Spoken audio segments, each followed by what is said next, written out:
Hello, everybody. Welcome to TSAM Digital. My name is Anam Khan. I'm the head of content here at Foxon Media. And joined by me today, I have Mihir Joglekar. He's the business analyst at Autorek. How are you? Good morning, Anam. I'm well, thank you. It's a lovely sunny morning here in Glasgow for a change, and it's good to join you today to talk about this very key topic, the regulations and the challenges that our industry face. And I'd also like to say a very good morning to all your viewers. Thank you very much for that, Mihir. As we're discussing regulatory reporting, the first question that comes straight away to the mind is, where did the concept of regulatory reporting origin first? Yeah, that's a really good question to start this conversation. And if I speak to many people within the industry, the response that I get is regulatory reporting is a modern concept of modern banking, but that's far from the truth. There's been archaeological evidence going back all the way to 1750 BC, where archaeologists have found ancient tablets, from the Mesopotamian Empire. That's modern day Syria. Mhm. And what these tablets show is recording of an interest-bearing loan transaction, and the associated rules and regulations with that interest-bearing loan. So you can imagine our ancient colleagues sitting in front of these large ancient tablets, trying to get the transaction recorded accurately and in a timely way. So if you fast forward to modern times, things have not really changed, and it's quite revealing that our modern concepts of KPIs on accuracy and timeliness have not really changed over the millennia. What has changed is the way we record data, from clay tablets to modern day iPads and surfaces and tablets in our generation. But the point being that the underlying challenges have endured and evolved. And hopefully through our discussion today, we can look at some of these challenges and try and understand if technology in itself can give a solution to these challenges. Brilliant. So it's quite an old concept, but obviously given the current environment, over the last few decades, regulatory reporting and some of the challenges have come to the forefront. Brilliant. And to date, asset managers have not properly got their heads around regulatory reporting. Why is that regulatory reporting is a challenge? So to understand why it is a challenge, I think the best lens that we can use is the human dimension. Now, the reason I say that is we've got two key operative words here. One is obviously regulation, or to regulate, which means following a set of rules or instructions, obligations, if I can say, that have been imposed or subscribed onto yourself or an organization through an external party. The second word really is around reporting or reporting to, which means supplying data that can be scrutinized to either a superior or an entity that has the right to look at that data. And naturally, as humans, what these two sort of concepts do is raise a bias and a barrier. Humans have a tendency, a natural barrier to protect what they deem is internal to themselves or their organization, let alone share that with external competent authorities of your geography for scrutiny.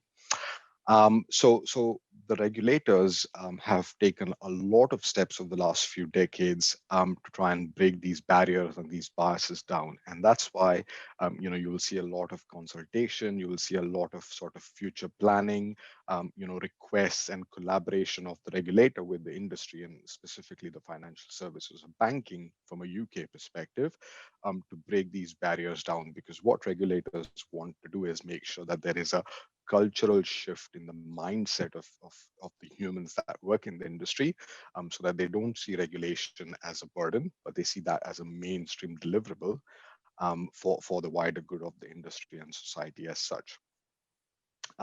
That's not just the only point here, really. There's two more very, very key topics that make regulatory reporting a challenge.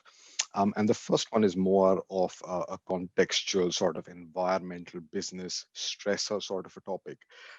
And you'll see over the last decade, the industry has been hit by a number of seismic events. It's not just COVID-19 or the isolation or the uncertainty of Brexit. It's not just the ever-changing and ever-demanding regulatory roadmap or the global trade wars that sit in the background and all the fallouts from that. It's the combination of all of these events. It's the pace, it's the depth, it's the magnitude, and it's the sort of relentless pressure that they put on to the business environment, and especially the regulatory teams that operate within these environments. That's made it massively challenging. And finally, you've also got that moral high ground, or that moral responsibility of supporting the greater good and the greater public interest. So all regulatory teams and all regulatory sort of bodies understand that responsibility. So it's the combination of the human dimension, it's the combination of the circumstantial scenarios that businesses find themselves in, and that moral responsibility that make regulation very challenging. Um, what we should, as technology leaders or people sitting within the technology industry, we should be mindful and empathetic towards this, because that's the sort of challenges our clients and our colleagues within banking and financial services face. So when we look to try and deliver solutions, we need to keep this in the forefront, and that's why it's very important to understand this point. Definitely. And what are the forces, the key forces that have underpinned the modern regulatory landscape? So to my mind, there are a number of forces, but today I'd like to talk to you about two key forces. The first one is really issues with regulation themselves. And again, we have categorized them into five sort of key categories, which we can then start looking at and processing. So the first one is asymmetric data. And by that, what I mean is regulators need a certain data set. The industry organizations have a data set that they operate with, and there is a data set within that they can supply externally to satisfy regulatory demands. And there's always a gap between these 3 points, which results in gaps in the entire data set, and that's what I call as asymmetric data. The next point really is to do with reactive oversight. And by that, what I mean is the regulator is always going to be a step behind in the process, because they will look at data that's supplied from the wider industry, analyze it, and wherever they see holes, they are retrospective towards it. So that's an inherent issue with regulation. And that's why, as I mentioned, there's a lot of interaction between the regulator and the industry to try and make this process as dynamic and as proactive as possible. We are talking about real-time monitoring and so on. And all these concepts are really to look at this reactive oversight aspect of issues with regulations themselves. The next point that I like to call ethical conundrum is really the biggest challenge that I feel the regulators have.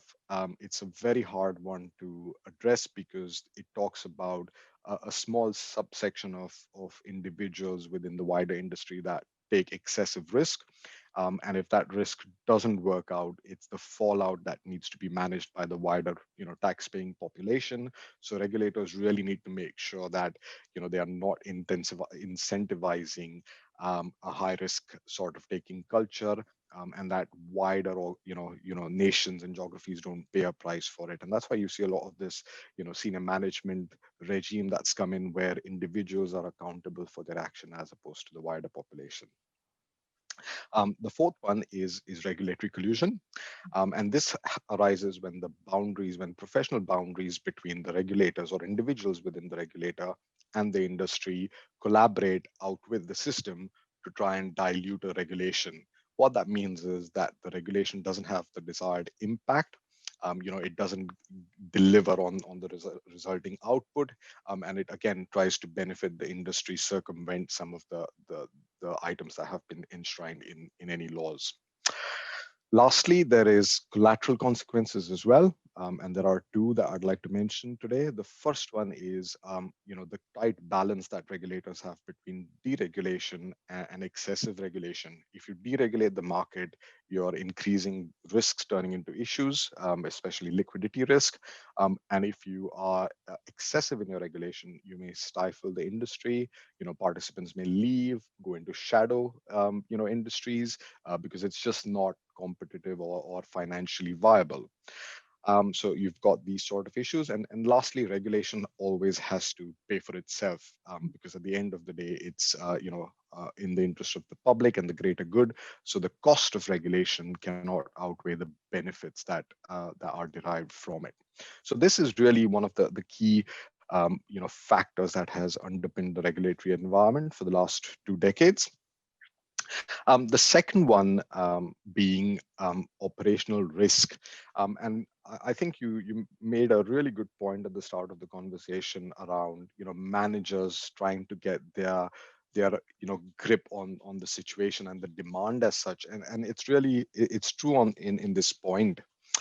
Um, if I perhaps go back a few decades, between the 1990s and 2008, there was a huge, growth bubble within the banking and the financial services on a global basis.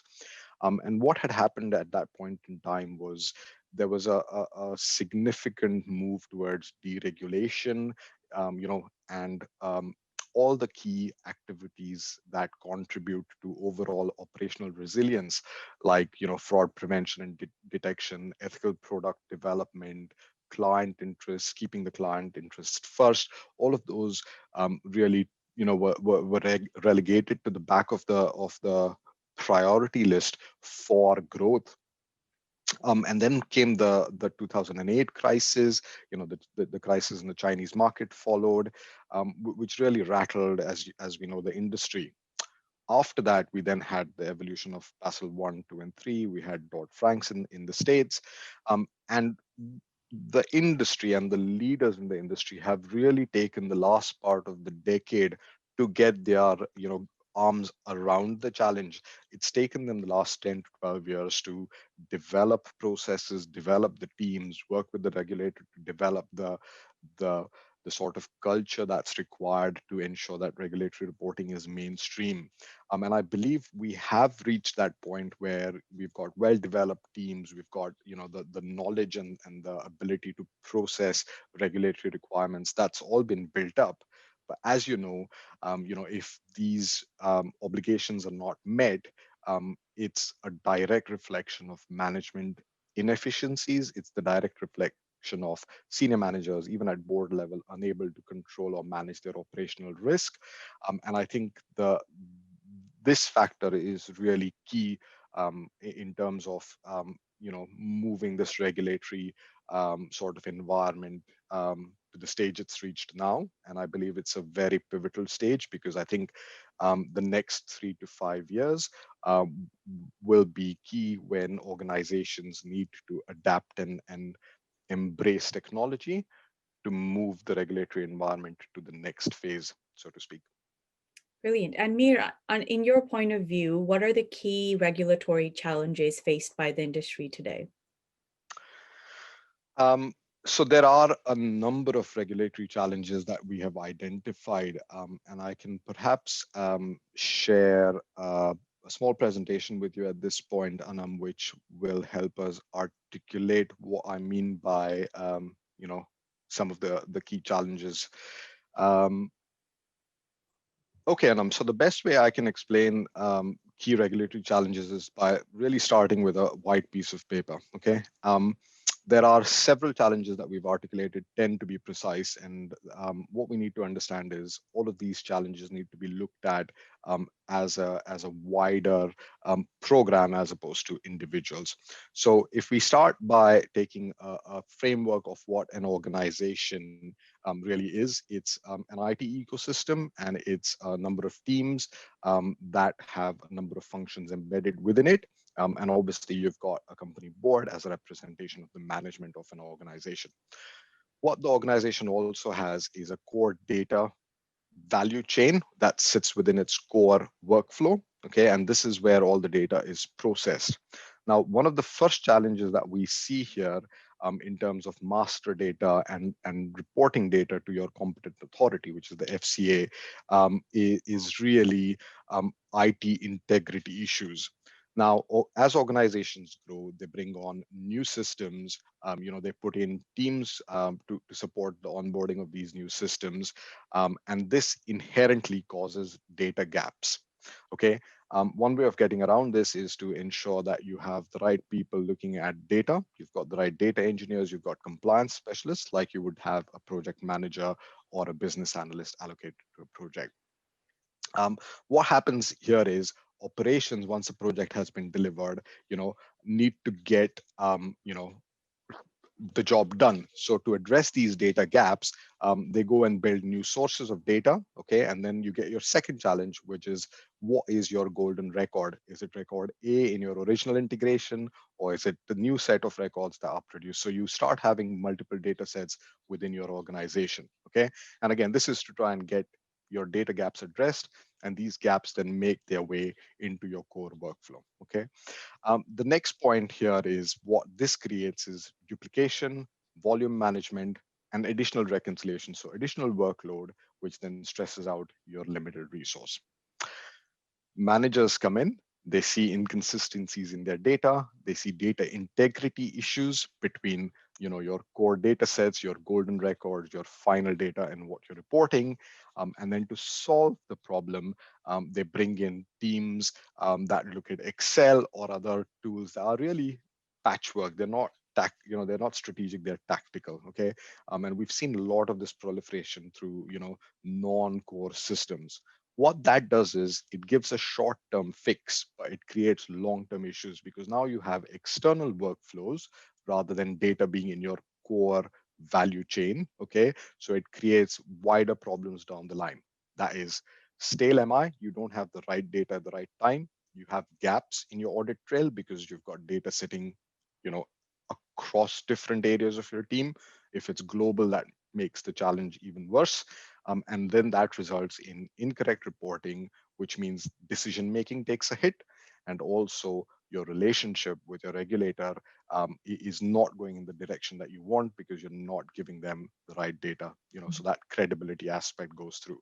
So now you can really see the key challenges that we've just described here from a blank piece of paper. It can get really complicated very fast, and this is very reflective of what we've seen in the wider industry.